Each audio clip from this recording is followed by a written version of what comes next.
Here's the logo of Studio Canal Plus. And my name is John Carpenter.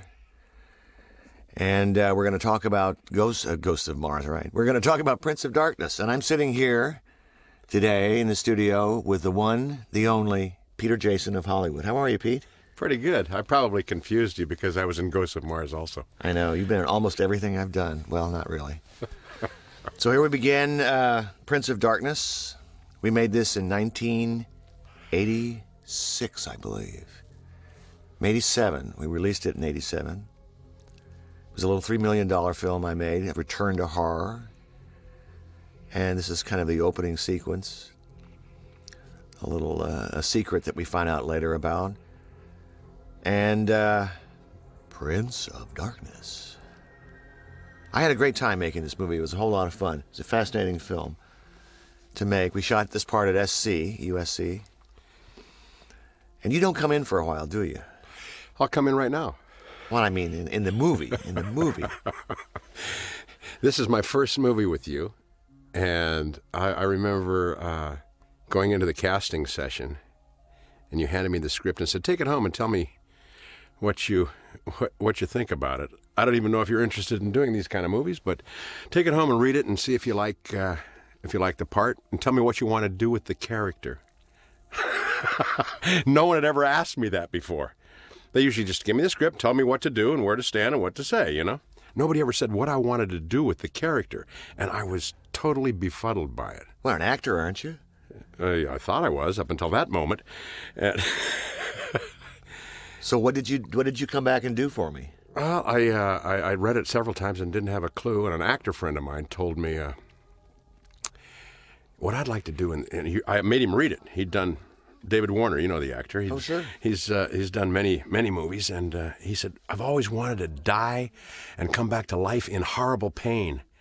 And I went, oh, what a great idea. And it kind of jogged my thinking, and I read it again, and I came up with another idea, and I came up with a third idea.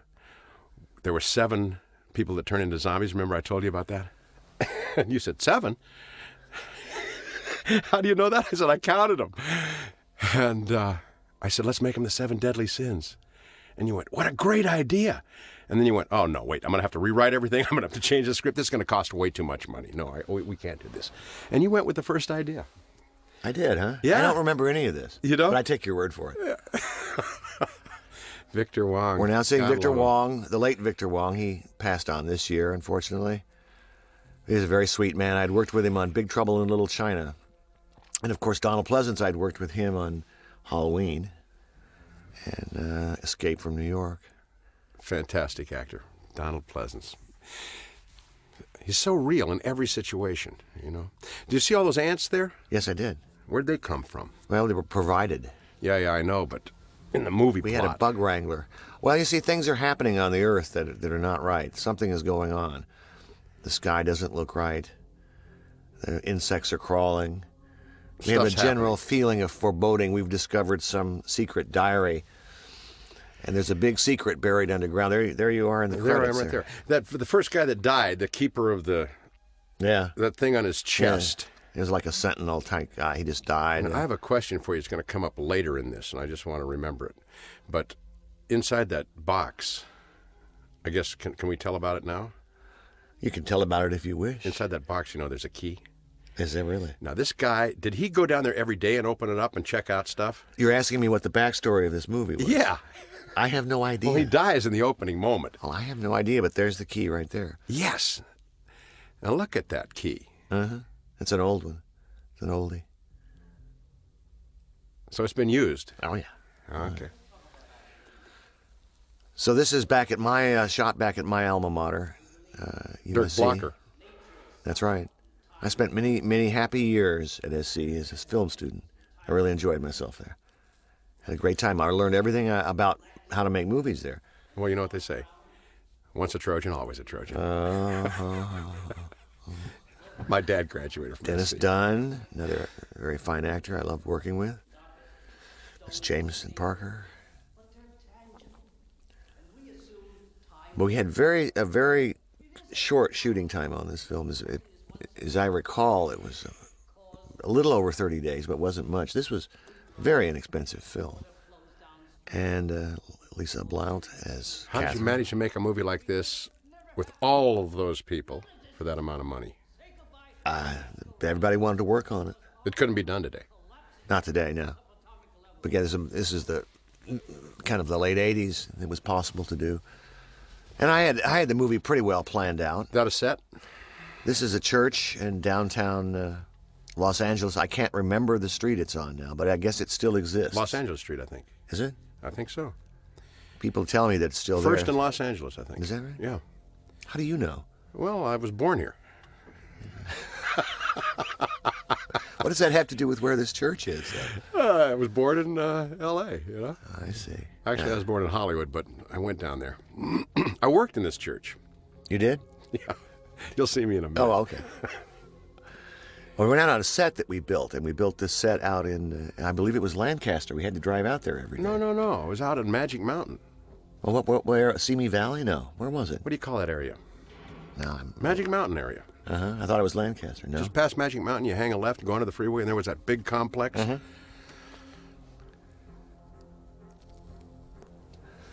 Yeah, it might be called Simi Valley. No, it isn't called Simi Valley. I'm sure it isn't. Okay. No. Sandy So King.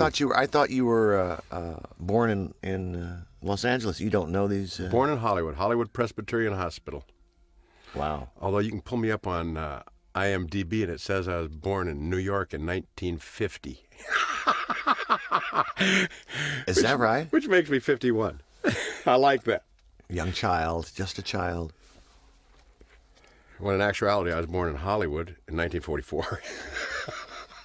So you know they have nothing but fact on that IMDb. We shot, I believe, almost all the exteriors at SC in one day. We only had one day to get it all done, including this little night shot.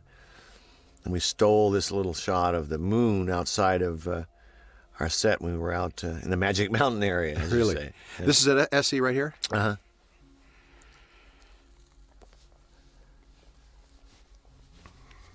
Who's that guy? He's just a guy. Supposedly your boyfriend, right? I have no idea. I think it's making Jameson a little jealous. I think it's worrying him, don't you think? I think so. Donald was one of my dearest friends in the business. He... What a pleasure it was to work with him. Man. And he was so much fun. He looked so serious all the time. But this the guy thing. was so much fun. He has an incredible sense of humor. There's a scene that comes later in here where he's talking around the... maybe I shouldn't talk about it. That's all right. But he's talking around the canister. The canister. And his back is to the camera. And we're all... serious moment. And he was making faces, and none of us could hold it. I mean, it was very difficult. He's a pixie. He is a pixie. Now, Victor is delivering a whole mouthful of dialogue here about quantum mechanics. Jameson is interested in something else. Yeah, he's interested in her. It was difficult for Victor to do, but he did a good job with it. And his, if you notice, the left side of his face was paralyzed. He had a disease as a kid. Victor had a tough time growing up. He had tuberculosis when he was really little and had to stay in a sanitarium for years. I know he had his own diet. He wouldn't eat with the rest of us on the set. He had brought his own every day. Yeah. Remember those little boxes piled up on top of each other that he'd always bring? And he always had a story. Always had a great story, and you never knew what it was about. Yeah, I'm sorry to lose him. This was Gary Kibbe's first feature film as a cinematographer. Yeah. Really? Yeah, I'd met him on Big Trouble in Little China. His father was a cinematographer, right? I don't think so. I know he was in the business. I think he was in the business, but I don't think he was a cinematographer, no. We shot this at the San Fernando Mission. It was a very beautiful mission out in the San Fernando Valley right here in Los Angeles, California. So you can shoot here? Absolutely. I love shooting Los Angeles. I just love first of all, I love Los Angeles, generally as a city. I love setting the movies here. And Gary did a really good job for me in this film. It's a very tasty... And there are a lot of effects on this thing, beautiful lighting. But you got to realize we didn't spend any money on this, so this was all kind of done by sleight of hand. We had very, very limited funds. There's Martin Quatermass Ah, He's my a personal favorite friend writer. of mine. He's a very personal friend of mine. He's a What's fine he guy. working on now? I think he retired. I heard he was an alcoholic, but I'm not sure. And I think he retired from the business. You're kidding. No, really. But he's still writing. He's writing, but nobody wants to read what he I writes. see his name in the trades every now and Do again. you? I think he's still working on stuff. And then we got the supernova footage from CNN. There had been a supernova explosion a few years earlier in the 80s. So that we I recorded. like this moment because it comes off. He notices it on TV, and there's no sound. You know how you'll see a movie, and all of a sudden, it's always the exact news break you need for the plot of the film, right? And in this particular moment, you see it, and he's working on something else, but then he goes over and turns on the sound. I love that. That was my directorial touch. Did you like that? You did that? Very nice. We're back in downtown L.A. This church was, I believe, a Korean American place of worship originally. It'd been closed for a while. Yes, for a long time. It was a beautiful Were old those church. pillars on front? Were they added or those? No, those are real. Those are original. Those are real. This is the real church here. This is the real interior. And then we walk down to our set. That's a fake set piece right there they're walking onto. Now we're on our set. And I believe we're going to go take a little tour down to the lower depths to see this special room. We'll need the key. That's right. Hello.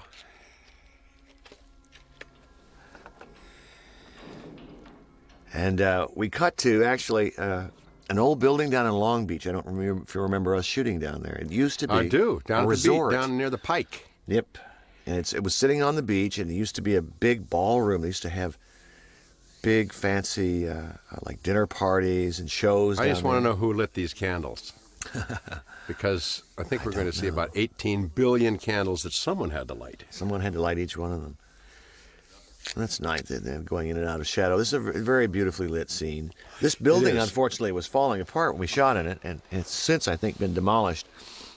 It was a favorite location of low-budget filmmakers. It was difficult to get into the set itself. Yeah, because the ceiling was kind of caving in. I think it was condemned or something.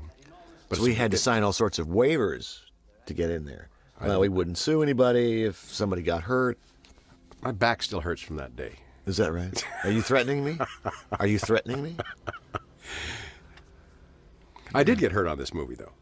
What had happened to you? There's a scene that comes in later when we can't get out, and we're running from room to room to room trying to bust out. And I actually tried to smash through a door, and I should have been acting, and I was really trying to do it, and the door was being jammed shut. And I creamed my shoulder on the door, and I pinched a nerve that's, you get these little things as an actor, like fall off a horse or whatever you do that you carry with you through life. I hit this door so hard on the wrong spot. And you still have this pain? I still have this pain. Well, I didn't ask you to do that, did I? No, I was acting. Oh, okay. This is right there is the son of the anti-god. See, people kind of misunderstand the plot of this movie. It's really not about the devil, although it's called Prince of Darkness. I came up with this idea of an anti-god, and this is his son. And I came up with it by my love of science at the time. I was into quantum mechanics, and that's why I wanted to kind of unite religion and science. But it was all mumbo jumbo anyway. It's just a horror movie.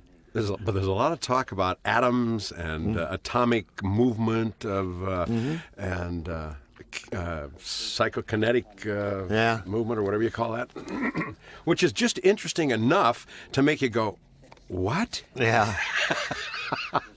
Well, I had discovered just a year or two before I wrote this script, I had discovered quantum uncertainty, and by reading some books on it, and I was kind of fascinated and mesmerized by it, so I wanted to incorporate it in the script.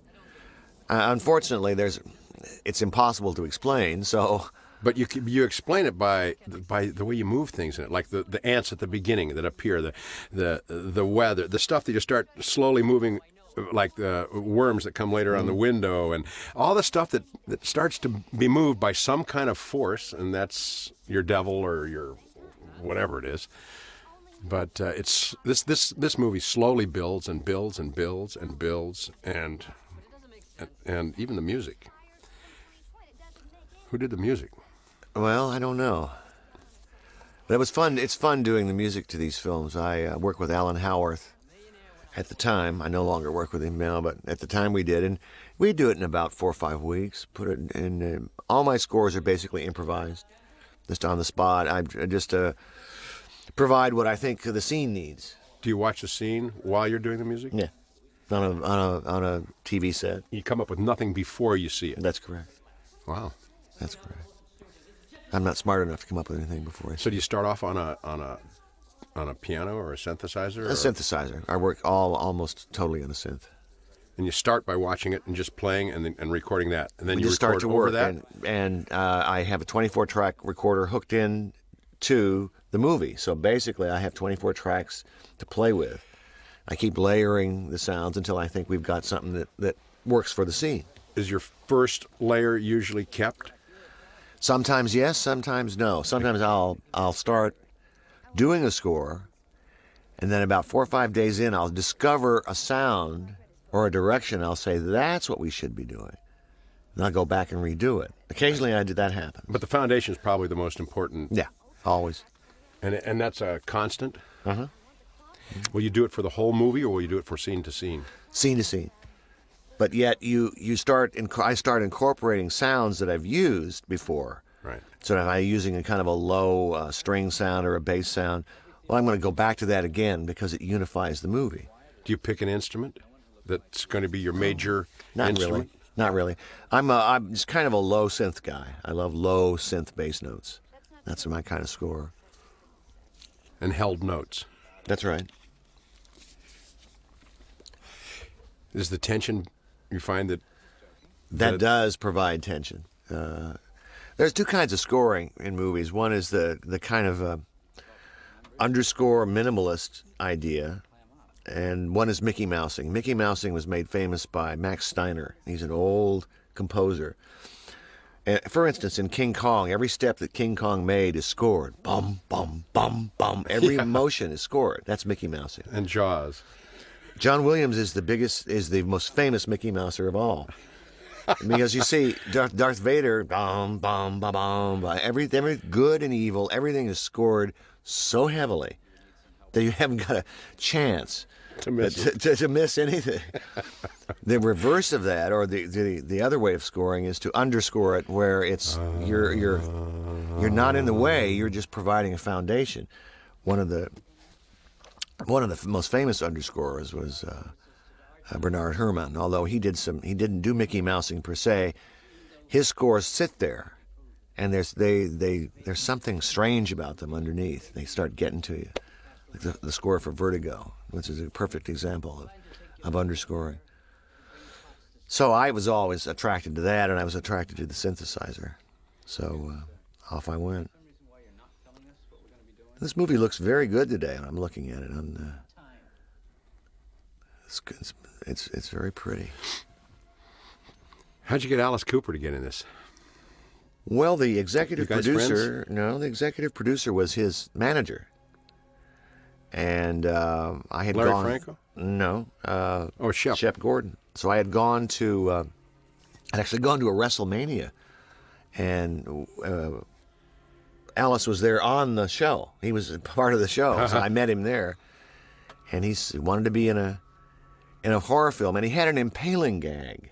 Yeah, with the bicycle. Yeah, he had an impaling gag that he used on stage. So I said, "Well, you can be in the movie if we can use that, because it's great. It's a great thing. It's a great deal." Our Aunt's on the bag lady there.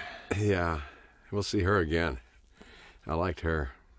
And she's a casting director and actress, Joanna Merlin. No kidding. Yeah. Well, she does a great job in this. Yeah, she's a terrific lady. Very nice. She cast Big Trouble in Little China for me. Oh, she did. Yeah.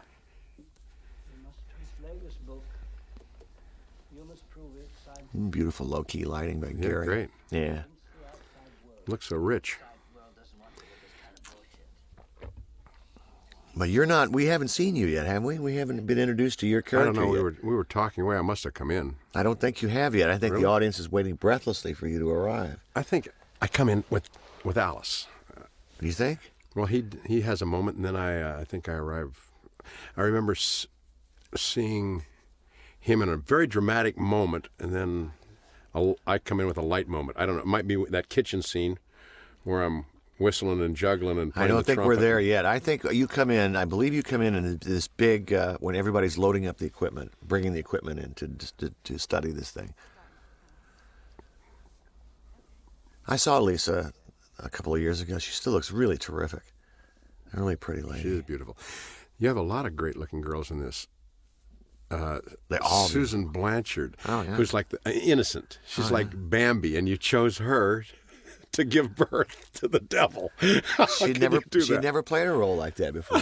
It's so great. It's a great choice.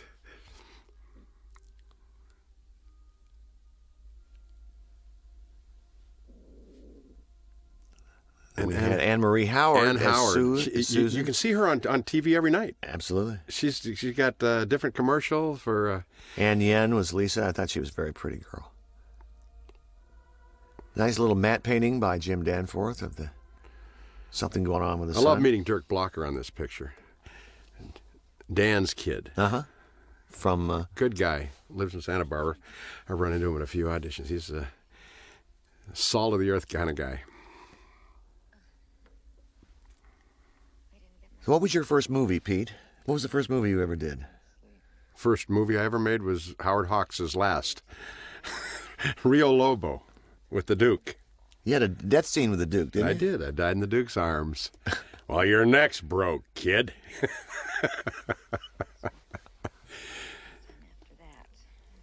I remember telling you when you... See, I saw that movie at a preview before they had cut it down a little bit. And they had your entire death scene in there. And at the preview, it was a literal replay of the death scene in Only Angels Have Wings. Thomas Mitchell and Cary Grant. Yeah. I remember telling you that. You looked so heartbroken. Because I thought we were original. Nothing's original anymore. What did Hawks tell you to do? What did he say? He said... he told me the story. He was a filmmaker during the war, a correspondent, and he said he'd seen a guy die in battle, and this guy didn't want anyone around. He told everyone to go away. There's Alice. Yeah, looking at the sun. Yeah, I think, actually, there's a conjunction. There's a moon in the sun, which is a kind of a. No, you watch. I think there's going to be a. I believe you're coming in here in a minute. See, we're going from. See, you have a great memory drama, of this. Either that, or you've just watched this. Drama to humor. No. I remember coming in right after Alice. I thought it was a little closer to. Yeah, we got to go on his face because I remember it goes from face to face.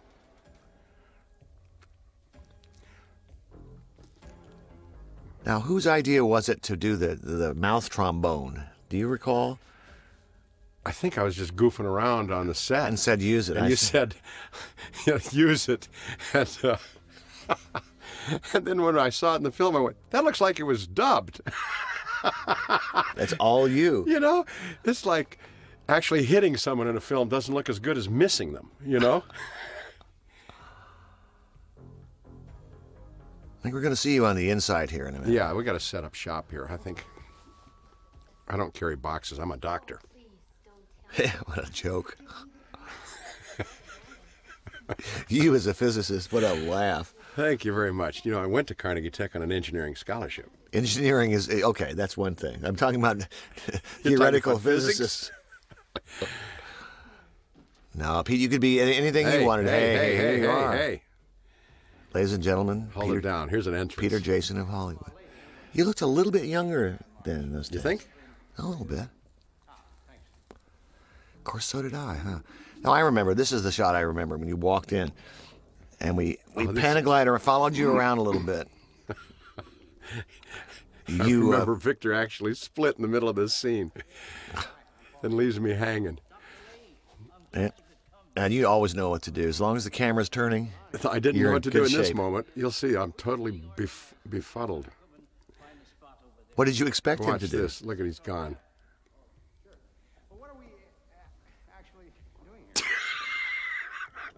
I thought that was performance. That was, what do I do with my hand now? Stick it in my pocket. I have no one to talk to. Tom Bray. This is a funny guy. Yeah. We brought him in for the last minute for a couple of reshoots because we needed a little bit more juice. He has one of the most violent death scenes in this movie. Yes, he does. Yes, he does. There's a lot of violence in this film, unfortunately. Or fortunately, depends on how. There you are, sticking your nose in the scene. You look very dapper in that outfit, I must say. Even though I don't think they'd let you ever teach physics anyplace. Did the Bushes costume this one? Yes, they did. No, actually, they didn't. I'm sorry, they did not. They did not. This was kind of scrounged together costumes. Bring your own, basically. Sandy costume this? Out of the carpenter closet, so we got these costumes. So this was not a lot of money was spent on this, huh? $3 million? $3 million. That's not even the price of an actor today. That's what you get, isn't it, for your film? Just under that. Oh, okay. Just under, though, huh? That's a pretty shot there by that window with the light coming in there. There's always a golden glow in this movie. Yeah, well, what a coincidence. We must have been in the right place at the right time. Jesse Ferguson, there's a voice. I'd seen him on stage and Kurt Russell was in a play, The Hasty Heart. You go to theater? I did then. I did a play this summer. You never showed up. Well, hey, when you make as much money as Kurt Russell, I'll go to your plays, pal. But I thought he was great on stage. He was great. Kurt's a great kid. Yeah. I did a Daniel Boone with him 30-something years ago. He played my younger brother. He was just as good then. I have no idea what all this meant, but I tried to write weird shit in here. That's basically all I did. Just weird shit. There's the mug. Donald arrives in a limo. Well, he doesn't drive. No. I'd had to drive him home from Long Beach one time. Oh, my God. We got lost coming to Long Beach, so we decided never to let him drive in Los Angeles again. Oh. That's why you drove him. I got to take him back home to the Chateau Marmont one day, and I'm telling you, it was the most fun I ever had. He was scared to death the whole way. I don't think he likes to drive. Well, he doesn't like to drive, and he was freaked out because of his experience getting to the set. He was late the first day, and he was just absolutely in horror and lost and confused. There we go. So we got to the maggots. Are you all right? We're ready. This kind of has a nice... Such a gentle man with such fire in him, you know? Capable of just coming out with the most fire.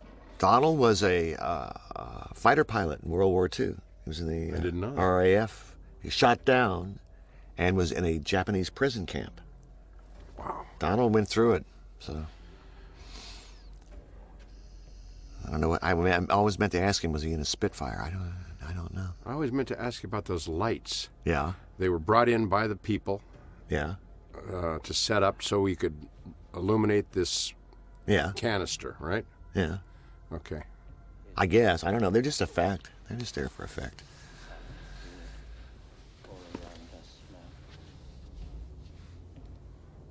This is the scene I was talking about when Donald, you'll get a shot, I think, over his shoulder when he could crack us up.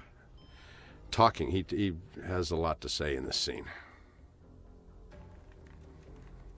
I believe they're translating something here. I can't remember exactly what the plot is. It's the stuff out of the book, out of Is the that what it Bible. is? They're trying to tell. It's not a Bible, but it's like 4 different languages. There's been changed, and there's there's my worms. Worms on the window. Yeah, how'd they get there? Well, they were drawn That's to what it. you want to know about this movie. How did the stuff get there? It was moved kinetically. It was forced by some kind of other force.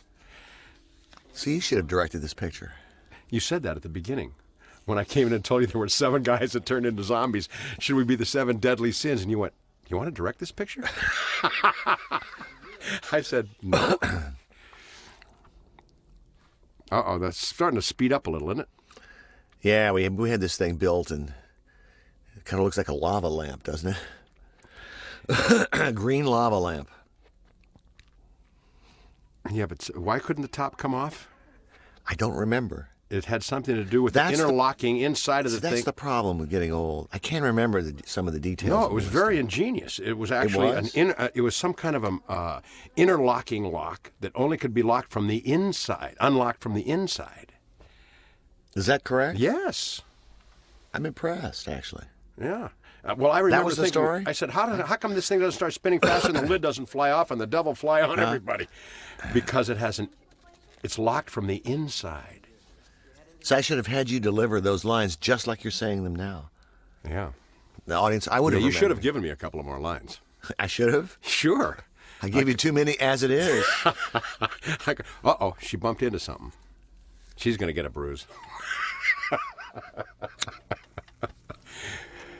Now, to me, that moment was an important moment in the movie because that's when she gets impregnated. Oh yeah, She just had sex That- with the devil, right? that was there. it. Bang. But you notice how subtly we played it. It was almost a background moment, wasn't it? She actually backed into it. Did she? Mm-hmm. Is that a comment on the kind of sex that she had with the devil? Hello, but I want to tell you. We've pretty much become set bound for a long time in this film, which was one of the reasons that we were able to do it for such a little amount of money. Inexpensively? Because in the beginning of the movie, So sets are basically one of the huge production costs. when you can camp out someplace, put it that way, when your movie takes place in one location, then it's a lot easier to deal with. Sure, transportation. All of it, cast, everything is easier. Once you're camped out, it's moving to various locations that can really When are you going cost to make you. a Western? There you go. Now we're talking Now, there's some here acting. in full form. See what we can see if we You're can get juggling, any more props at all. You got a Let's cup see. of coffee. You're A doing cigarette, a lit cigarette, a horn. your mouth trumpet, and you're annoying everybody in the cast. That's my job. I had to pay a little bit of money for this. Yeah, I was going to say this looks like Tom and Jerry. You had to pay. I who's remember that? seeing That's this not as Disney. I Who's Tom remember and Jerry? seeing this Tom and Jerry as a kid, where he's having a dream With the devil? With the devil, yeah. Yeah. And the big old bulldog, pulling him back down in the pot. And that's who we think of as the devil, who we saw as kids. A little red fox dressed up like a devil or whatever he was. Out the side, little shot out the side window there at the church, a little alley. Like a stuck record in their brains, repeating the same phrase over and over. Well, Now, what a sweet, innocent Bambi type she is, isn't she? Why did you do that to that poor girl? She wanted to play. Uh-oh. Is that some sort of bruise there, huh? Probably nerves. it's a bruise, Walter. You don't bruise for nerves. I used to break out when I was 12. Doctor said it was homosexual. They're really basically, in my career, there's two kinds of stories that I tell. One is a kind of a journey movie, and one is a kind of siege film. Basically comes under the category of siege. You guys are holed up in here and trapped. Assault on Precinct 13, that kind of thing. You still got all your props there, pal. Be frightened without them, wouldn't you? If I could have just put those things down for a second, I could have kept Tom in the room maybe, but no such luck. Now we're outside here. We're coming up, I believe, to the famous Alice Cooper provided grotesque gag. The stunt prop on this was Alice's? Uh-huh. Oh. He used it From his show. in his show. I'll be darned. It's a really neat little thing. It's really hard to figure out how he does it. Well, you can see it sticking out of his back. Mm-hmm. He's a nice man. Alice Cooper is a really funny guy. Probably one of the greatest actor golfers there is. He's a great golfer. You keep claiming to be the best golfer of all. Well, I'm not no Alice Cooper.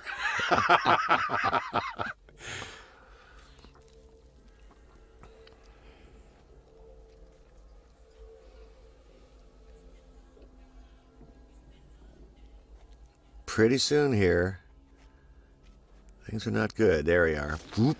Ooh. Yeah.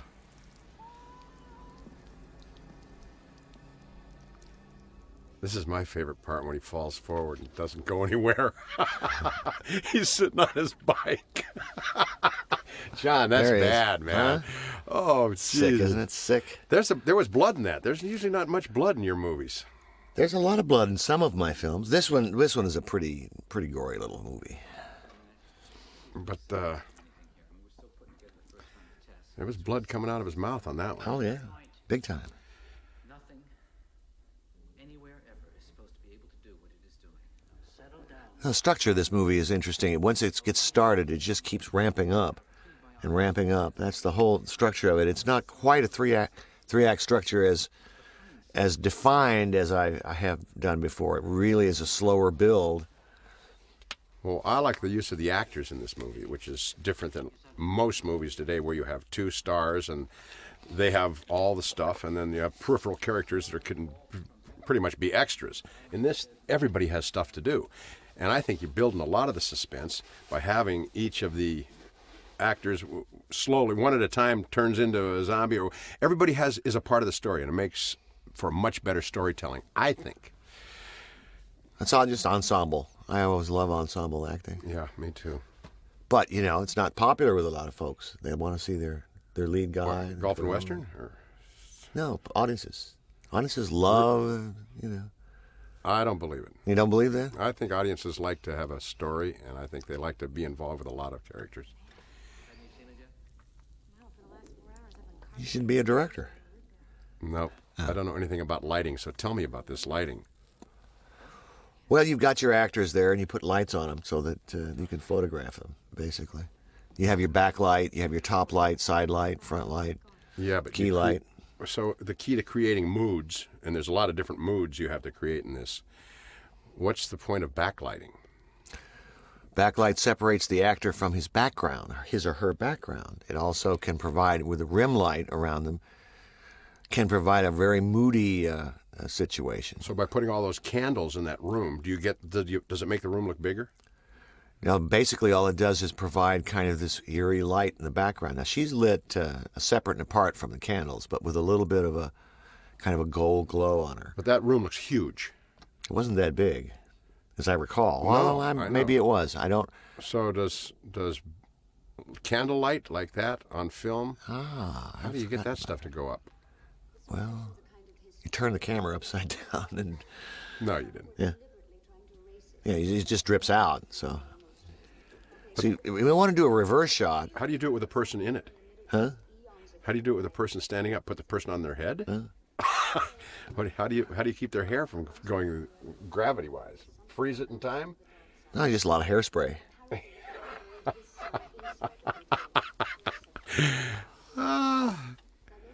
Big group shot. Reminiscent of a lot of Howard Hawks movies have to do with groups. This is the only day I ever saw you lose it. What did I lose? What was wrong? You got disappointed with one person. I did? I won't say who it is, but that person couldn't get their line right. Oh, I remember that. And it's in every movie I've ever done with you, I've never seen you lose your cool. You were so upset with this one person. I wasn't cruel and inhuman, was I? No, there's only one thing an actor has to do: know his lines and show up on time. I guess that's two things. But come on, know your words. Oh, it's pooling up there, huh? I had forgotten that. I had forgotten all about that. You like tricks with film, don't you? Yeah. You like These were really simple. trying to figure it out, or do you like actually doing it? And, Well, and- a lot of the and- tricks were written in, and I figured them out ahead of time. Because, okay, we're going to do a low-budget film here, so we got to do some very simple things. Camera, reverse tricks, perspective changes, gravity tricks, little tiny things. Once you figure them out, they're pretty easy to do. Do you ever run across stuff that you have a problem with that you haven't figured out in advance? Of course. And what do you do when that happens? Get experts in and try to help me, How do we do this, guys? Yeah. I'd forgotten about the lines, and I can remember a shot, one particular shot where somebody had some troubles, but I don't remember my reaction to it. There's like 12 people in this shot, and the camera's moving, and all of them are in it. up till the point where we come That's around. got to be very difficult to do. That's a wide-angle lens, Pete. Moving You put slow. a wide-angle lens and you just dolly the camera in slowly. It's really not that hard. I just always believe this guy, whatever he says. Donald, yeah. What is that? He is just He's so just a great actor. He was a highly underrated actor, I feel. I loved his work throughout the years. He did So all do I. sorts of different kinds of work. Poor little thing. She's gotten whacked by the devil there. Or the Andy God or whatever the hell it is. How did it get out of that canister is what I want It to dripped know. up, and it pooled in the ceiling, and then came down on her. That's right. It So it's came up, kind of an filled the acid, whole roof. kind of an acid deal there. They're getting some sort of a, I guess, a kinetic burst from my friend, So things are moving now. which is based on just a little bit the description of what they're saying on a case that happened over, I believe it was in Austria or Denmark, where this gal would go into a room and the light bulbs would unscrew and all sorts of things would go crazy. Apparently because of her, she set off some sort of... Her energy. I don't believe it, but it sounded good. Do you make decisions in advance to shooting as to a look? Like, will you say all the wardrobe will be a certain way, or all? Sometimes, yeah. You do. Sometimes. In this particular movie... So you're making decisions where the costumer comes in and says, how about this outfit? How about this outfit? How about this outfit? Well, in this film, if you notice the walls and the interior of the church, it's all very brown and muted. So I put the actors in colors that would pop a little bit against that. Well, for instance... Because I noticed there's a lot more color in these costumes than in most Absolutely. of your movies. And because of the background is such a bland, and you're in this church, you're in this bland, brownish place for the entire film, so somebody's got to have some color in it. It would be too drab, I felt. So a rule of thumb, if you're outside and there's a lot of color, you'll tend to make the wardrobe... No rule of thumb. No. It all goes by what the story is about and how you feel about it, what you want to do. See, this is brown. The whole place is brown. And so I varied the costumes also because it's a big ensemble piece, and you wouldn't expect people in a city to show up wearing All dressed the same. Yeah.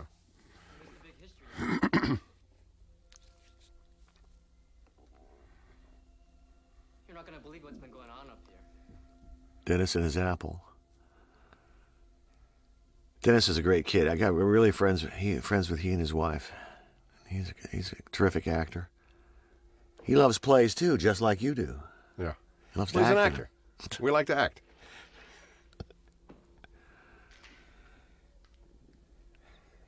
One. I can't remember what Dennis, he's... don't be picking on her. Amy? Ann Yen, right? Huh? I like Annie. She was fine. She's very pretty. Sense of humor. Have you seen Susan? Who? Radiologist, glasses. Oh yeah, she's right outside. And I like her work at the computer, too, which is very difficult to do as an actor and make it look like you're actually doing it. Why is that? Because that's not what we do. But you can imagine yourself sitting down there, can't you? I mean, Yeah. I can imagine myself sitting down and at a piano, too, but it doesn't mean I can play it. don't you just fake it, Pete? Yeah. Yeah, that's Pretty right. much everything I do. Except hitting that door. I don't remember that moment. You'll see it. Will you point it You'll out to see me, it. please? You bet. Thank you. Now, how did they get that canister down? It's like a... Well, it was down there originally. We don't know the logistics of all that. Yeah, you know. 7 million years? No. Yeah, Two, whatever it was. It was uncovered and brought there, probably by lots of monks, don't you think? Or priests or somebody. There's more to it.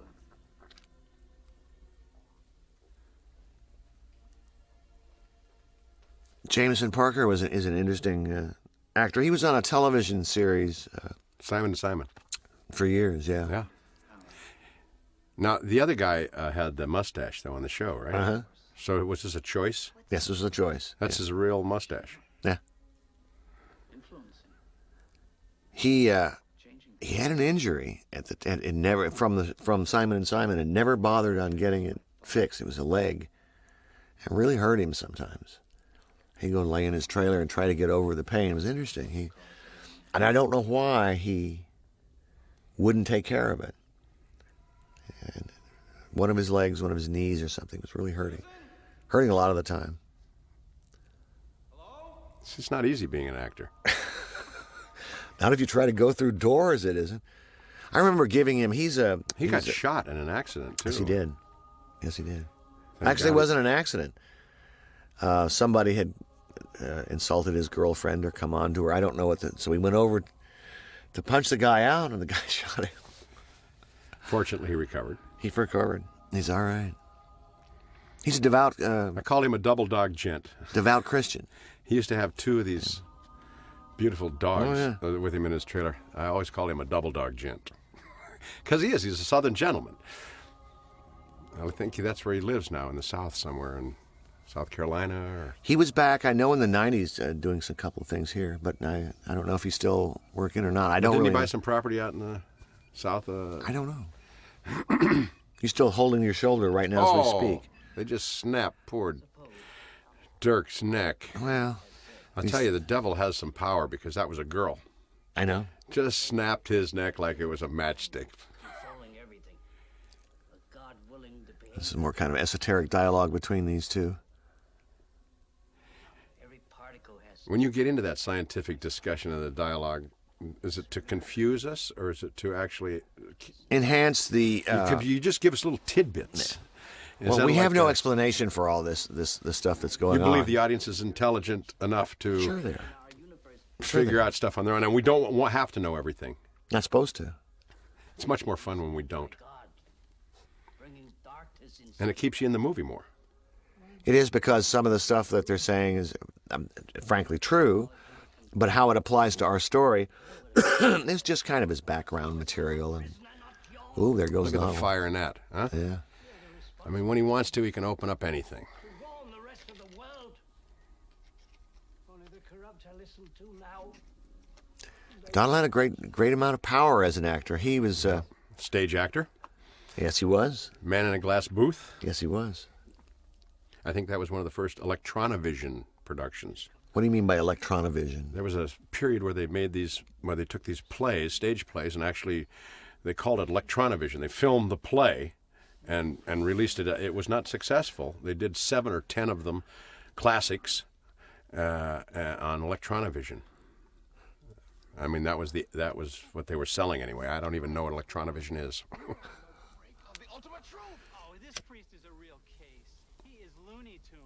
And I'm beginning to wonder about Byron. I don't remember exactly what's going on here in terms Robert of Grasmere, plot. he's not gonna But it's one of my favorite shots is coming up in this film, and it's a little of insert him in the parking lot. when the bag lady charges him with a knife. It was a very complicated insert, Oh yeah. and basically, if you're tracking with somebody and they're raising a knife And they're running. and they're running, well, it would be really hard to get that shot with the camera moving. So what we did was move the background. And basically, drove a truck by with bricks on it. So you'll see it in a second. A little spooky scene here. Who knows what's going on? But yeah, that's the whole point of it, is to try to keep things as mysterious as possible. Well, she's got some power, and I think she's sending it. You know, that kinetic stuff again. She's got bugs on her, too. He's got bugs on him. Were those real bugs? Oh, yeah. It's a disgusting movie.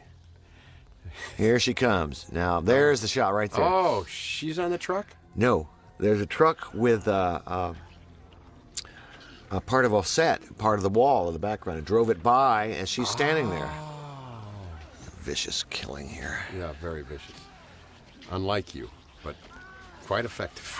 I must say I was inspired by a Terence Fisher movie, an old Terence Fisher movie called Curse of the Werewolf. There's a stabbing much like that back in the 60s.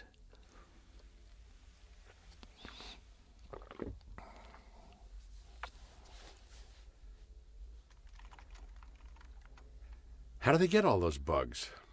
There's a bug wrangler.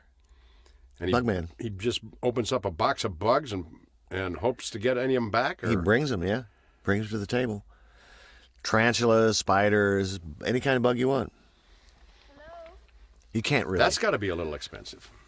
That's not bad. No? You can't really control bugs, you know. You just kind of wouldn't dump think them out. There they go.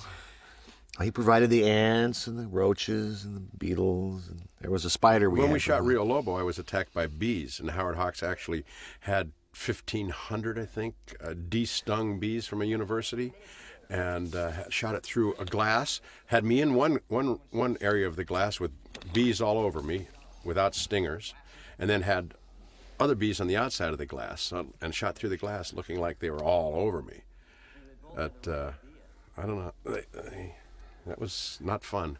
Was it not fun? But bees crawling up your nose and in your ears, and no, it wasn't fun. You're an actor. Yeah, I was acting like I was being attacked by bees. Another Danforth matte painting, very pretty. Real moon? No, all fake. Fake. That's a fake everything. It's matte painting. And more bugs crawling. Those and... aren't fake bugs. No. This is where everyone has the dream. Everyone in the vicinity, right? Yeah, it really The gets. same It's dream. kind of a weird What deal. was isn't that? it? What was that concept? What everyone having the same dream? It's a warning from the future. Sent backwards in time. And is it caused by a proximity with the cylinder, or Why are you asking me these questions? I don't have answers to them. It's a damn dream. We Pete, should have jeez. Quatermass here so we could ask him. God, what do you want? Come on, man, it was asleep. Asking me things like that. I don't know. It's just like a good idea.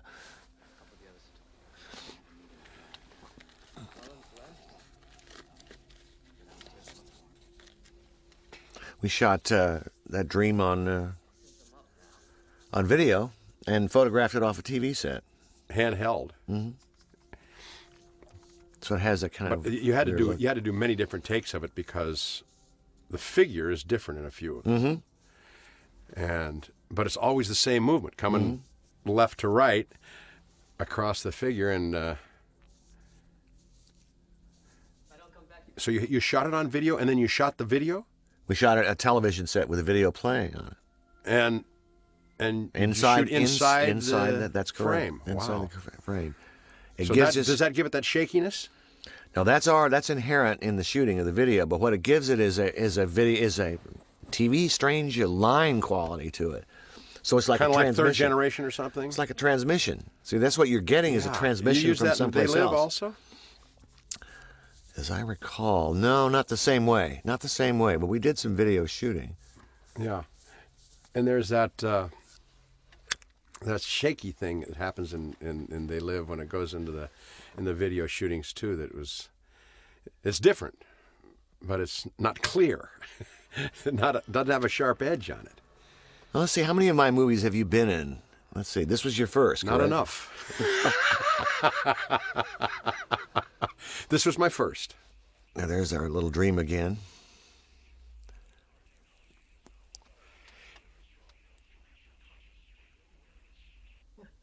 You know, is that Satan? I'm not going to tell you Not going to tell me. because I don't know. You were in the Prince of Darkness. They Live. They Live. What else? Body Bags. In the Mouth of Madness, you had a In the choice. Mouth of Madness. A fine little scene You did with Sam Neill. with Sam Bernie Neill Casey. and Bernie Casey. Village of the Damned. The famous Ben, who returns home to find his wife impregnated. Very upset, forlorn Ben. And then you Drinks were, himself into an oblivion before he drives into the propane tank. and then you were in. There's a little Isle of Lesbos action here. Yeah, she's on top of her. I know it's a. What are they going to do? Well, it's going to pass the evil from one. She's not fighting that much. She's just waking up, I think. I think she's saying, Whoa! I'm not that kind of girl, and oops, She says, yes, you are. now you are. Now you are. Join the team. And Now this. you were in Ghost of Mars as the you were the. I am the engineer. Bobby Carradine likes to think he had something to do with the movement of that train, but he was my assistant. I called him the coffee boy most of the time. You actually asked me for some direction on that movie. You said, what's my attitude why am I doing this? Or something along those lines. I said, because you want to get out of town and you're proud. You're a train. I actually gave you direction. Yeah, you told I me to don't be know why John you- Wayne. Why you were giving me problems. You said save this group and get them out of town. Well, actually that character should have gotten off the train in town and helped those poor kids. There were a bunch of girls and a couple of guys. They couldn't take on all those monsters. They needed the engineer. Gosh, I've got to talk to you and Quatermass. About the writing, huh? About the I have parts. to get to you guys earlier. I could help. I could have helped on Mars there. You ever tried your hand at writing? Yeah, it's so hard to sit down every day. My father used to say, you want to be a good writer, you have to have written yesterday, you have to write today, and you have to going to write tomorrow. That's it. I didn't write yesterday, and I'll probably forget to write tomorrow. The best I could do is maybe a little something today. How can you keep working like I probably could write if I did it into a tape recorder and just told the story and then gave it to somebody to type. No,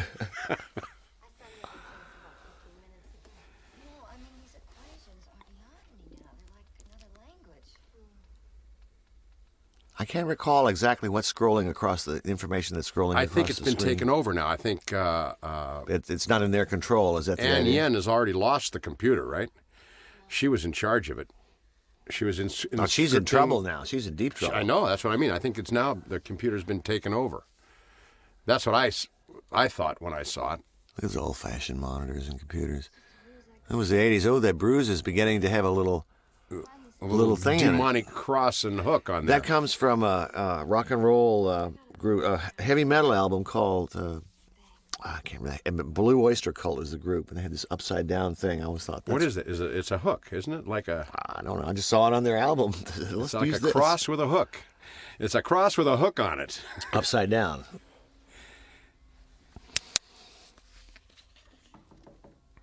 Oh, hell's going to break loose here pretty soon. Yeah, I think we should be building to a lot of people about to lose it. And you're going to be building to that moment when you foolishly try to go through a door. And that's what I want to see. When everybody tries to bust out of there? I want to see it. Uh-oh. See, I've always loved the background foreground business, especially in widescreen. It's always appealed to me. I've always worked in widescreen. I just love it. Look at the colors here. Yeah. Gary did a great job in very little time. Very little time.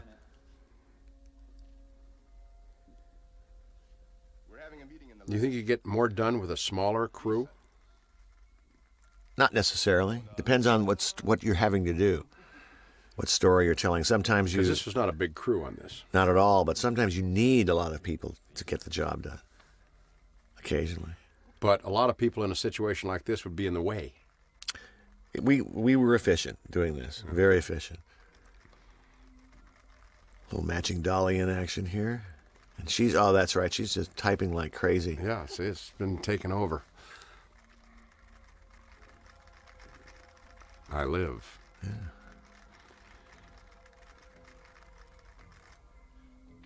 Now to me, that's he did a great job with the silent acting. Looking, look here first, look there first. And that's hard to do. Maybe not for you, but No, I have to be told. Another reason I couldn't be a director. he's about to lose. He's about to lose his soul here.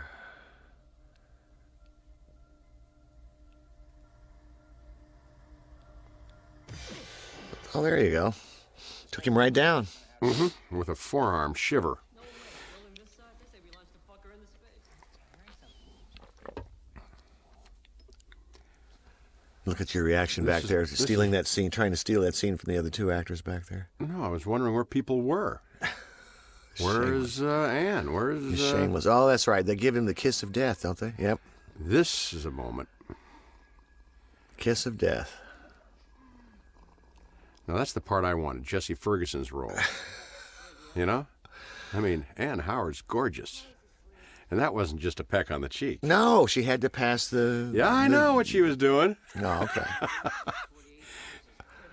many of you But when I get it, they hit me long. What are you bitter? I like That's that just up close bitter. and personal.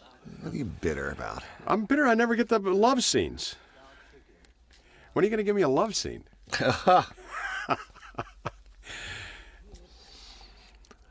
That would be something else. You're in a love scene. I'd love to direct that.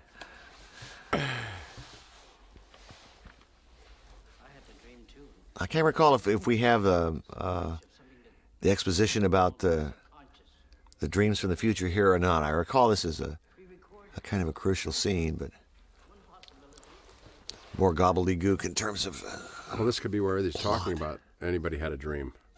I think so. Yeah, it is. It is. I remember the staging of this.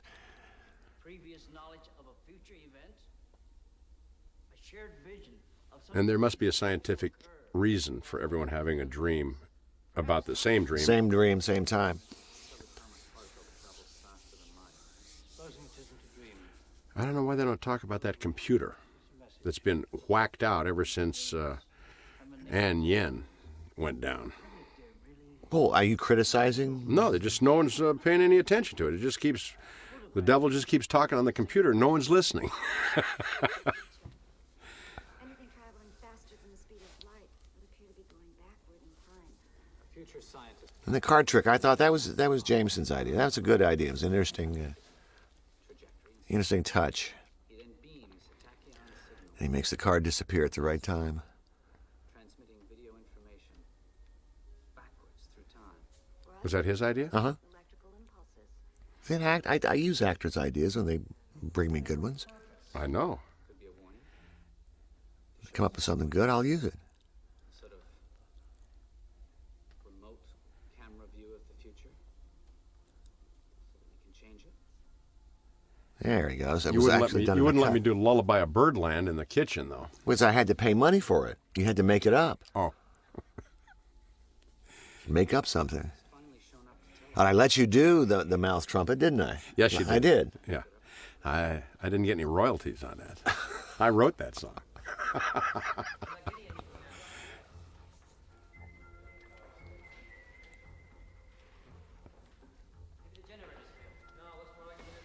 I think Donald knows more than he's letting on. You think so? Yeah, he's. Now, one wonders how they're able to move this so smoothly. We don't ever show you that it's on a little dolly moving. Yeah, I noticed you to cut away from the staircase. Here's Bugman. How'd you get? How did? Oh yeah. One of my favorite gags in the Was movie. that done on a soundstage? Bugman? Let's see. No, the wide shots are taken. Not there in the parking lot, out the window. Really? Oh yeah. And he Was that? he's 3 in the only made up morning? of bugs. What's that? They do that at 3 in the morning? Oh yeah. There we go. He is not human. And he now collapses when the bugs. There we go. Did you have somebody behind him? Well, actually, we had this whole setup where we poured bugs down these pants. There we are. There they are. Oh boy. An interesting scene. And he disintegrates completely because he's not a person. I always enjoy the idea behind that. A man being eaten totally alive. There was Loved it. nothing left. No bone, no nothing. Here he comes. This is an incredible performance as far as I'm concerned. Me too. This is. I this loved is it. I loved what he did here. Amazing Grace. And he kills himself. I don't know why, but it's a really Well, intense he's possessed, performance. John. I understand, but he's quite an actor. I've really dug Yeah, him. Jesse's a wonderful, wonderful actor. There he goes. And a fantastic voice. Or he had one before that moment.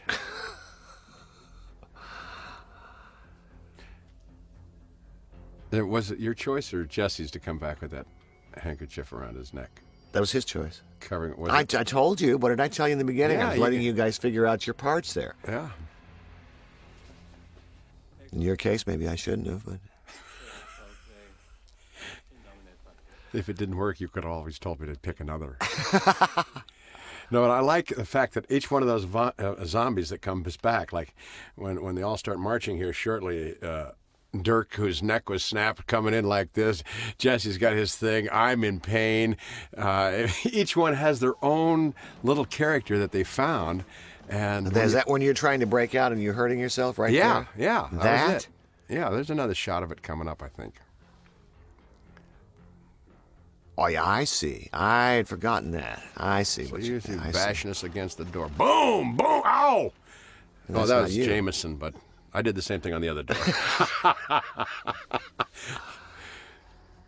And it still hurts today, does it? It still hurts every once in a while. Only on rainy mornings. I see. Kelly?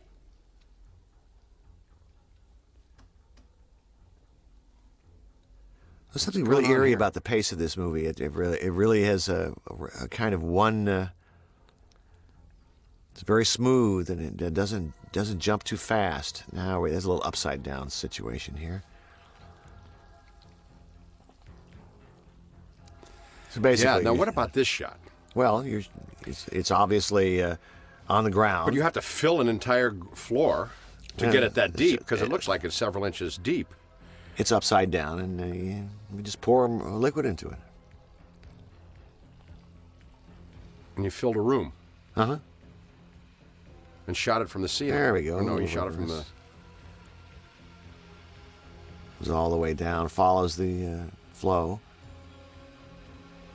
into her. How is that done? The reverse, with the mannequin and shooting the water up, and then just reverse it and it comes back in. Very. And as I recall, Dennis ends up hiding in the closet For a long for a time. big part of the film. For a long time.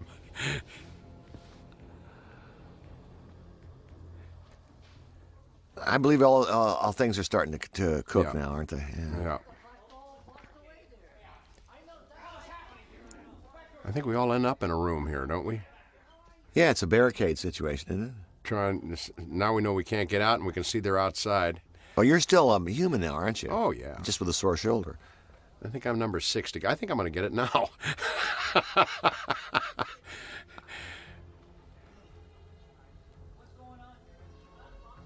The audience will cheer when you get it. There you are. Oh, yeah, you are about to get it. Yeah. Ah, there we go. Nailed.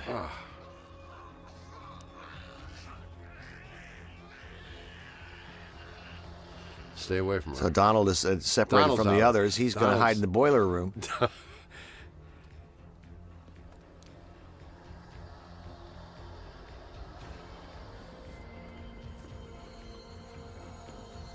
And the zombies all had a little makeup change. A little bit. Yeah. They whitened us. Made you a little paler. Yeah. No blood, just green fluid in us now.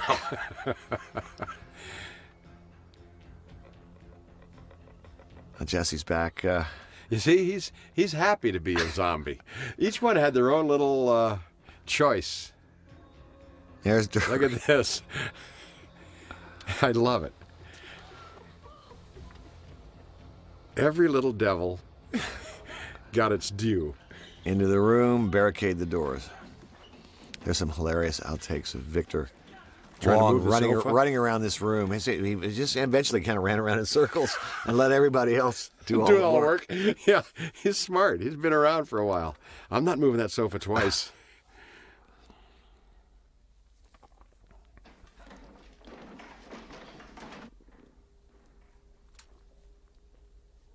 We did post-production on this movie at of all places, the Walt Disney Studios. Weird. Our editing rooms were there. We did the mix over there. What do you do in a mix? You take basically the dialogue tracks, all the dialogue. You take the sound effects that are laid in, and you take the music. These are all separate elements, tracks. 3 different tracks. More than 3. Hundreds sometimes, and combine them down. Basically, most movies nowadays are 5-to-1 stereo. Do you like the mix? Do you like doing the mix? Yeah. Or is it tedious? Well, it's tedious, but it's very important. When's your favorite time of making a movie? When it's over, No. when it's done. No, I mean going it. into the room to edit. I mean it sincerely. When it's finished, So that's the director's time. you've really done something with it. The actor's time is when you're doing it. I mean, I've never gone to a movie and it's lived up to my expectations. Ever. No. When you're doing it, When I'm doing it, it's my time. That's when I have It's the because- full enjoyment of doing it. it's all about you then, you see. It's all about you. Well, that's when I get to play. That's the fun time. An audience's time is when they go see it. The director's time is when it's over and he goes into the editing room? Or is it, When it's you have all- several different When periods. it's over, it's released, and you can go home and say, you know, I did one. That's the best time. Really? I did it. I did another one. Ah. Oh, it's fun to conceive these pictures. It's fun. Horror But see, movies. you wear so many horror different and- hats, you must have different times that you enjoy. But horror and science fiction, Pete, are really fun to play with because it's cinema imagination. It's all fun. All this stuff, horror movies are the most fun to make. They're a blast, you know. What's hard to make and tedious is dramas. Two people talking to each other. There's nothing you can't do. What can you do with it? I love these pictures, and I love seeing them come to life. I think that's the best time. And then a director never really ends. I mean, you have the release, and you have to promote the film. It goes on and on from all the things that you do from either the But conception of it. that's the work. It's all work. It's all work. Basically, there are three periods: pre-production, production, and post-production. But then comes the release of it, and then comes the press, and sometimes movies never end. They just keep on going. Going and going and going. Halloween's never ended. I still talk about that Yeah. damn movie all the time. Well, here, this is 12 years later, Is it 12 years now? and you're working on this, Yeah, well, here we go. But which is great also. which is great. It's also great to sit here with you, sit with an actor. And look at myself when I was young. We were all younger then, all of us. I had extremely long hair at the time, pulled back in a ponytail, as I recall. I had extremely dark hair at the time. Mine was Well, dark. the fun part is I saw this Gunsmoke the other night that I was on, right? When I was a kid. And I'm looking at the performance and I'm going, geez, I was a better actor then than I am now. That's the scary part. So simple, so real, you know? And now you learn all the tricks and you start doing them. And there are advantages to getting older and having done it for a long time, but there are also disadvantages of that spontaneity of not knowing what to do and doing something. What were you playing on the Gunsmoke? What was your part? I was the bad kid. Bob Pine was the good kid. We were two brothers, and we accidentally hang a guy who we're kidding with. And then Serious, right? A serious drama, right? yeah, serious drama. Well, see, what you tend to get cast a lot is in comic parts these days because you can play them so well. But I didn't start out that way. I started out dead serious.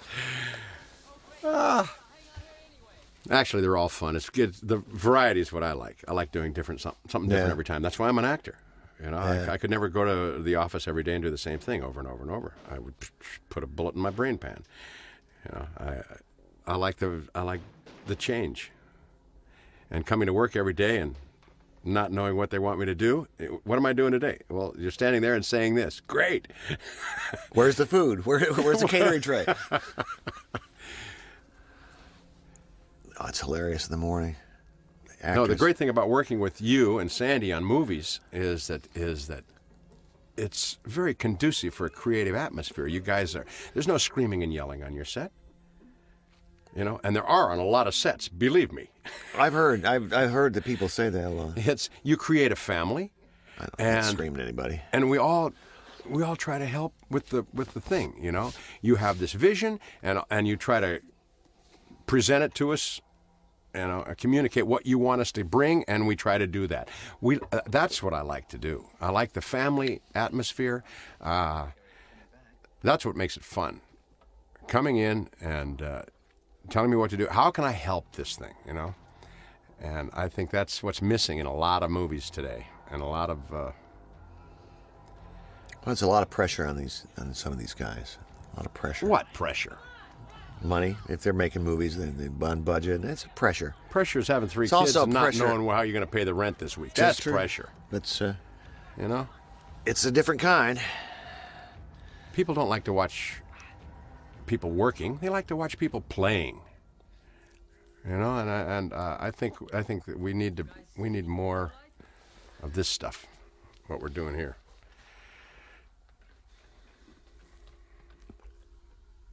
And Dennis is going to be in a little trouble here unless we can get through the wall.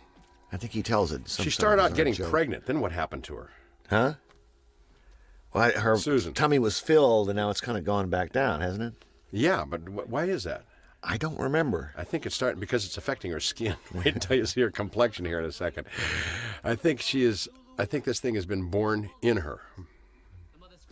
She looks pretty raw. What amazes me is she's covered with all this stuff that you assume is makeup. Uh-huh. And she'll get up from this sofa in a minute, or this bed, this white sheet and white pillow, and there's nothing on it. Not a smudge.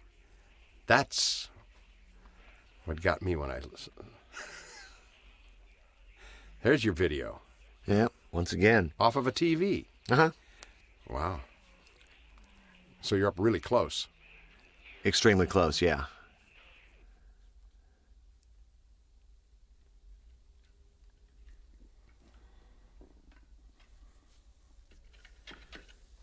Oh, that's right. We're digging through the wall to save... What are you doing at this time? You're not on screen anymore. What are you doing out there? Oh, there's Brick. I'll be back. Don't worry about it. Are you on a lunch break or something? I'm on a will notify. I'm probably at Malibu playing golf right now. No, I'm lying on the floor with devil juice in my mouth. Oh.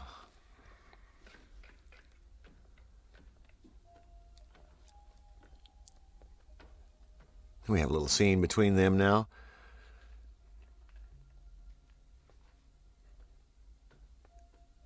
We had a kind of a... wasn't as short as a lot of TV schedules are, but we had a very tight schedule, so everything had to be done. How long? These were long days and nights, weren't they? They were. They were. I was pretty tired when it was over. over. You don't work 6 days a week. Oh, I don't like to do that. That's why your crew is will do it. It's I'll tell you, on most movies that are done around town here, you work 6 days, long hours, and it's... I don't know how you get on. You can't. All of a sudden, people are screaming and yelling at each other, and that's one of the reasons. Yeah. The joy of working on Village of the Damned up in that, where we were. In Inverness, California. Yeah, 9 Paradise. to 5. 5 days a week. We had a weekend off to enjoy ourselves. We started when the fog lifted, quit when the fog came back in. That was a dream location. Look at the makeup on her.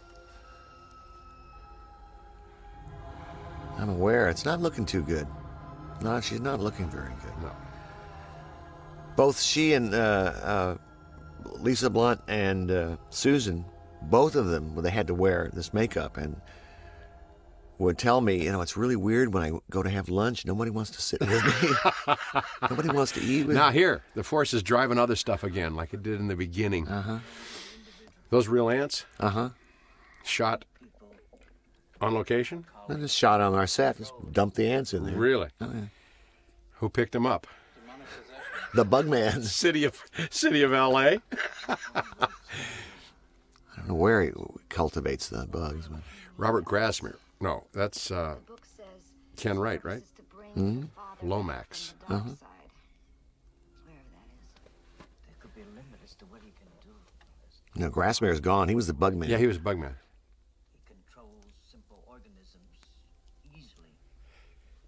But maybe he needs something Joanna Merlin was the bag lady. Uh-huh. She is wonderful. a host in which to live. I think we're going to reach Dennis here in a second, right? Oh, we There got we to. go. The swelling's gone down, as if the liquid was absorbed. What's the music doing right now? Music Building. hasn't stopped in this movie in the very end. It just keeps this impending sense of dread. That's the one thing this movie really is all about. It's just dread. From the beginning to the end. It's what's happening, what's going to happen. Oh my God, where are we? That's the basic situation. Well, everybody loved the music in this movie, and I read a bunch of reviews that they have on the internet, right? And everybody that loved this movie talked about the music and how much they loved the music. Yet, can you hum the theme? No, of this you thing? can't. No. Can you sing a song out of this thing? Again, it's that minimalist. It just So sits there. So it's creepy. It works like- on you. It's underneath. It's underneath, right? Underscore. It just works on you. It's tones. It's melodies. There's music there, but Yeah, but they say if you notice the music, it's no good. that's not the trend today, though. See, No, that's it's not. been for a long time now Yeah. that you need to notice the music. It needs to come and hit you in the face. Mm-hmm. That's been since basically. Is that the so- emotion? I don't know why that seems to be necessary. I don't know when that started. I think probably the end of the cinema of the 70s when we got into the 80s. Star Wars changed a lot of things. The whole style of movie making, the music of movie making, kind of brought back an older style, and at the same time said goodbye to the kind of new wave of American movies in the 70s that were taking more risks, like Taxi Driver, for instance. Like you can see that the cutoff point was Raging Bull. Everything, that was the kind of the end of that era. And then it was the era of the big blockbuster, the kind of popcorn movie. And that So the requires directors that have the Mickey survived Mouse. have made the change. In their own Either that or like me, can't make the change and may remain stuck in the past. There she is with a big smile. She's looking good, too. Looking good. Yeah, well, look at the sheets. Oh, yeah. Not a mark on the sheets. Yeah. That's good makeup. Oh, yeah. That's grotesque, isn't it? I just said, look, she's like she's burned. Burned from Is the that inside. special effects or is that makeup? Special makeup effects. One guy comes in, he does the special makeup. Donald decides to take action. Basically, this is Now, do they do what you tell them to do, or do you allow them the creativity Peter, to come up with everybody something? does what I tell them to. Everybody. Don't you You once understand? told me all a director has to do is have an answer.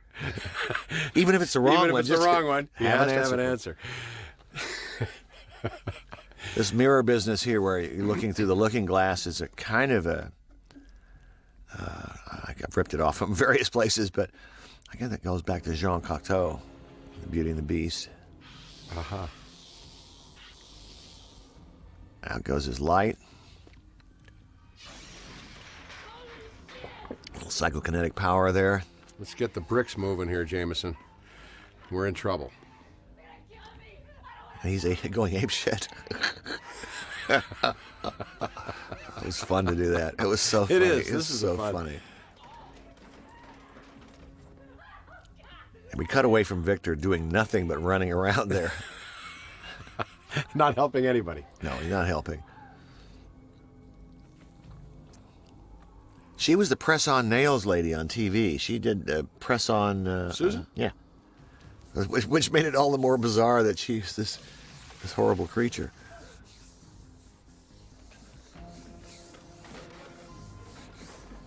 Joe Bob Briggs, the drive-in critic, was the first to point that out.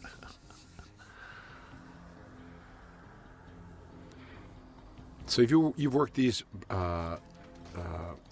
special effect gags out long before Most of them, yes. the day of shooting takes place. Most of them, yeah. And you've tested different things to see what works and you filmed them. So Sometimes yes, sometimes you have like no. a lot of footage. Sometimes yes, sometimes no.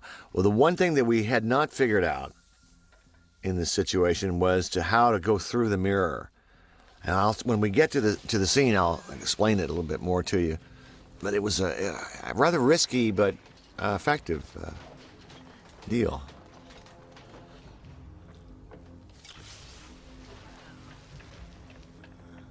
Wow. Wow. Oh. 2 shots. Oh, nice Got shot. him. Got him. Now, Nice how fall. was that effect?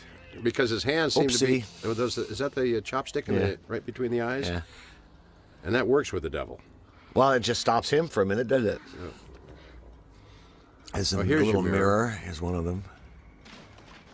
What we had to do was we couldn't get the effect of going through the surface of the mirror, so we decided to use mercury.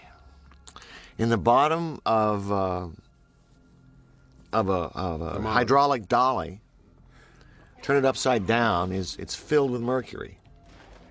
We drained it. For weight ballast or And no, yeah. So and for quiet and for running. crane, and for the crane had some mercury in it. So Yeah, we yeah. stole it from there, drained it out, and of course it's deadly poisonous.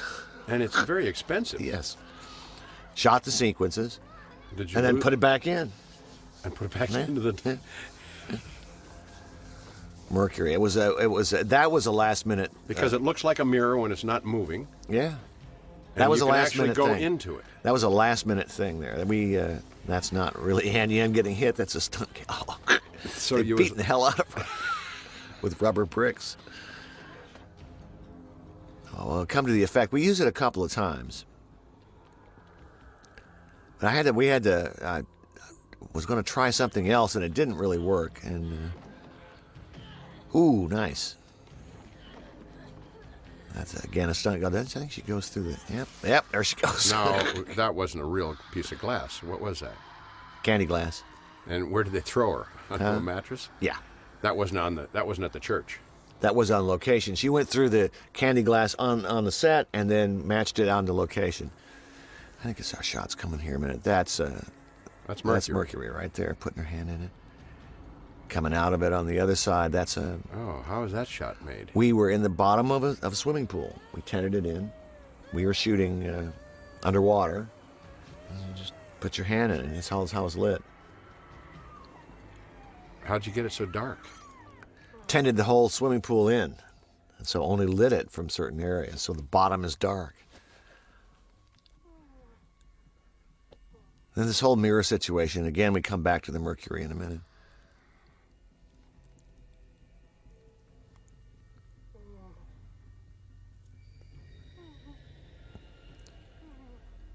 Is it common practice to start a movie not knowing where your big stunt is going to come from? I thought I had another solution to it, but it didn't work out. It didn't work It out. didn't work out. So, but it was a great. Oh, listen. Sometimes you start a movie and you have no idea. You have no idea what the ending is. You have no idea how you're going to do something. You just go. And hope that the creativity arrives? It always works somehow.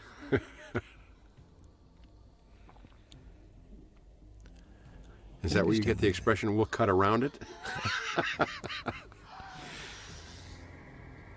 This baby lights up. I believe we used some front screen material on this, which is a highly reflective. Yeah, there we are. And Oh, you we're just turn, blasting. You just turn the light onto it? We're and it blasting hits? light through Yeah. there on her.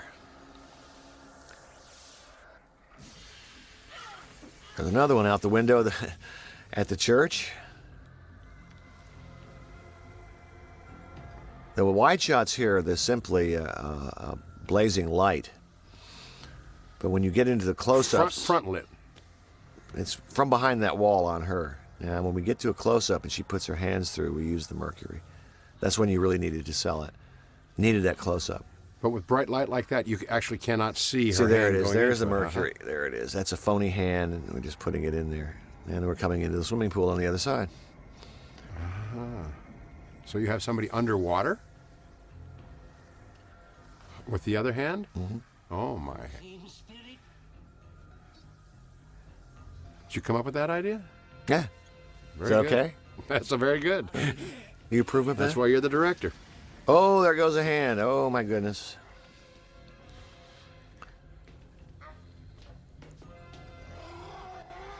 Ow. Ow. Oh, it's all fake, isn't it, Pete? Not that wall. Oops, she grows it back again. Zoom. Off goes the head. I think she picks her head up, doesn't she? Yeah. Puts it back on. She can do all sorts of great things. I knew she was a good actress. There you go. Wow. That's and she kind of settles it down. Oh, it was fun. It was so much fun. She's having a blast too. Donald is. Oh, both of them are, and she's just loving this part.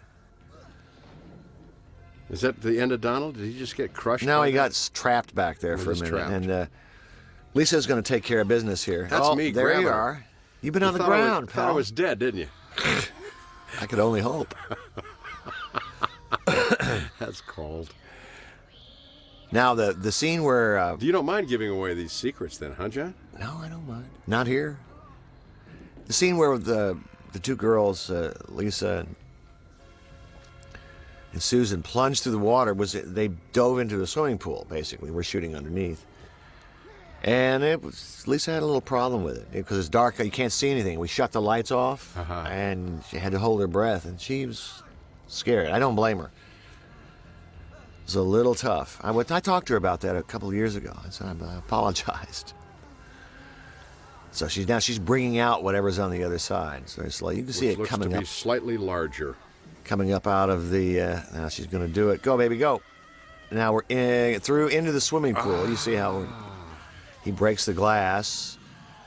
The other side shatters. There we go. That's her there. And we turn the light on the pool. Underwater. And now, then turn it off. In real life, she's trying to get out of there like nobody's business. But she's a little, it's dark. But there's just a little opening over by the staircase. She's got to turn around and swim to the staircase. But you have somebody there with her. Yeah, but it's frightening. Yeah, and she has to hold her breath for a half a minute, right? So now we've kind of come to the end of this section. We have a little deal in the very end. Oh, there you are, smoking away.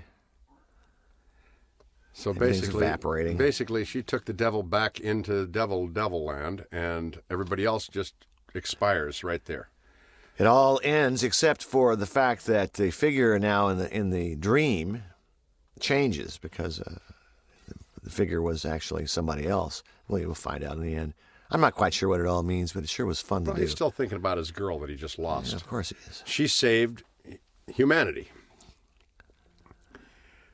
So Dennis finally gets out, and hope is on the way. And Alice and his tribe are now retreating somewhere. They've wandered away. They're going back to... We actually got about 3 or 4 police cars and a fire truck for this movie. This is our big shot. Is this the compliments of the city of L.A.? I believe it is. I think we had to rent all this stuff. Mm-hmm. Oh, there's our boy. And he's going to be taken away. And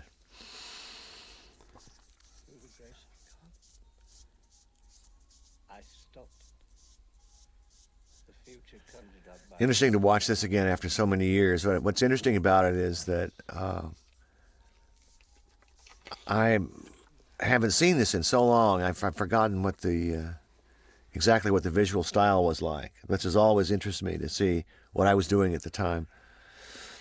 It's one of my most controlled films visually. Every shot I can see, every shot is basically set to a purpose. Where in some films I will let things go. I will let it be more loose. I'll let actors improvise. Every shot in here is specifically designed to communicate something. I think that's partially because of the budget we had, partially because we had to do it so quickly that some of these shots had to work standalone. You couldn't cut around, and you couldn't get more coverage. But it would also makes you work really hard to get exactly what you want in the shot. Now here's the new image. Here's the new dream. The image is still a dark image back there, but it's been slightly different now. And it looks somewhat familiar. It will in a minute. Is this where you provide the hope? I don't know about hope, but Lisa Blunt is now the angel of darkness. He wakes up. There she is, and he wakes up again. That's a double dream? Yeah. Cheap trick. Well, Pete, it's been a lot of fun sitting here talking with you. Yeah, this is great. This is great. About this movie. We're coming up to the final moment, which is he reaches for the mirror, and his fingers never really touch it. And we're roaring away on the soundtrack. We never know if he's going to go to her or not, right? We don't know. Well, John, this has been great. This was fun, but it was a lot more fun doing it. And I thank all of you for watching this and listening to both of us, Peter Jason and John Carpenter. And if you have any questions, ask John. And we'll see you later at the movies.